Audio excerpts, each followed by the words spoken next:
ఉన్నారు. దీనివల్ల రైతులకు ఎంత నష్టం జరుగుతుందో మీరు ఆలోచించారు ఎప్పుడైనా? మీరు నిజంగా లైనింగ్ చేయాలనుకుంటే 6 లక్షల ఎకరాలకు సాగునీరు ఇచ్చేదానికి మీరు పిల్ల కాలువలు డిస్ట్రిబ్యూటర్లు ఏర్పాటు చేసి అప్పుడు లైనింగ్ చేయండి. ఇప్పుడు లైనింగ్ డిస్ట్రిబ్యూటర్లు చేయకోకుండా పిల్ల కాలువలు లేకోకుండా మీరు డైరెక్ట్గా నీళ్లు తీసుకొని పోతాం లైనింగ్ చేసి కాంక్రీట్ వేసి అంటే దానికి ఎట్టి పరిస్థితుల్లో రైతులు సమ్మతించరు. ఇట్లా రాజకీయ పార్టీలు అంగీకరించే ప్రసక్తి లేదు.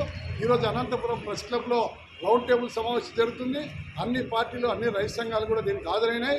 కాబట్టి దుర్భిక్ష ప్రాంతమైన రాయలసీమ జిల్లాలకు అన్యాయం జరిగే ఏ నిర్ణయాన్ని కూడా మేము అంగీకరించే ప్రసక్తి లేదు. ప్రభుత్వం ఈ నిర్ణయాన్ని ఉపసంహరించుకొని అందరినీ కాలువని 10,000 క్యూసెక్లు పెంచాలని, కాంక్రీట్ పనులు ఉపసంహరించుకోవాలని, అదేవిధంగా హెచ్ఎల్సి కాలువకి మన ఆంధ్ర బార్డర్లో అక్కడ ఆధునీకరణ చేసి అక్కడ కాంక్రీట్ వేసి 32.5 టీఎంసీలు రాయలసీమ జిల్లాలకు వచ్చే విధంగా ప్రయత్నించాలని డిమాండ్ చేస్తా ఉన్నాం. క్లబ్లో ఆంధ్రప్రదేశ్ రైతు సంఘం వారు ఏర్పాటు చేసినటువంటి